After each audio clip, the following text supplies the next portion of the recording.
Je voudrais très sincèrement, monsieur Omoyolo, vous avez dit monsieur Omoyolo, je voudrais très sincèrement vous remercier pour votre triple préoccupation.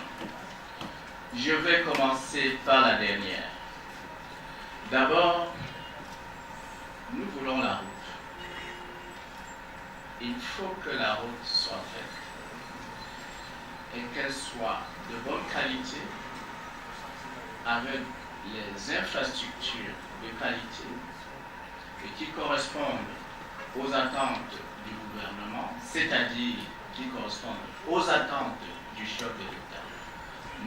Nous sommes maîtres d'ouvrage au service de la politique d'un homme, Monsieur le Président de la République, Paul Biya. Donc, on n'a pas d'état d'âme à se faire. On n'a pas d'état d'âme à se faire. Le ministre délégué à la présidence chargé du marché public a attribué un marché d'État. Qu'est-ce que le maître d'ouvrage doit faire? Je l'ai dit tout à l'heure, nous allons, dès qu'on aura identifié l'attributaire, parce que depuis le 16, nous cherchons à connaître où est le siège, pour lui notifier un ordre de service de démarrage par anticipation. On est tenu par les délais.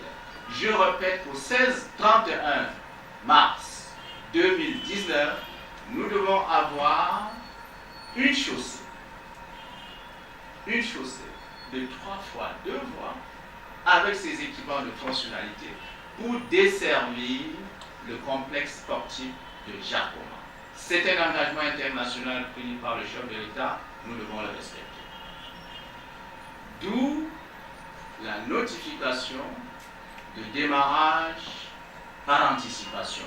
En attendant que l'entreprise souscrive le marché, passe à son enregistrement, fait ci, fait ça, identifie où sera la carrière, conduise son projet d'exécution, etc., etc. Nous allons donc l'inviter à démarrer sans attendre.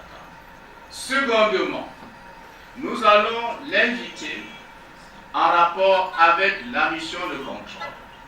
Dès que cette mission de contrôle sera choisie par le membre du gouvernement compétent, de nous produire un planning d'exécution avec comme terme 31 mars 2019 et par rétro-planning, nous allons arrêter ensemble les prestations à accomplir.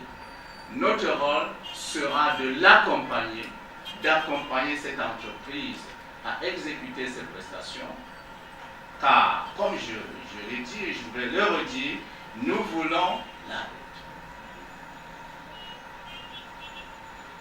Après avoir obtenu, après avoir servi,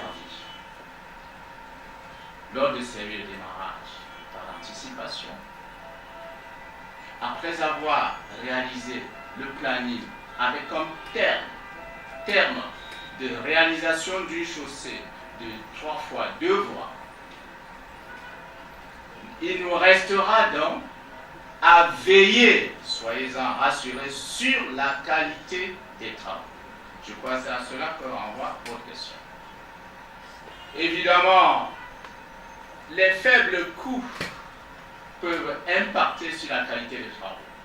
Une étude comparative, vous aussi vous pouvez la faire, des prix pratiqués dans cet environnement, que ce soit sur le chantier de l'entrée Est, en première phase, sur le chantier de l'entrée Ouest, sur le pont sur le Bourru, les prix pratiqués en déboursé sec tournent autour de 24-26 milliards.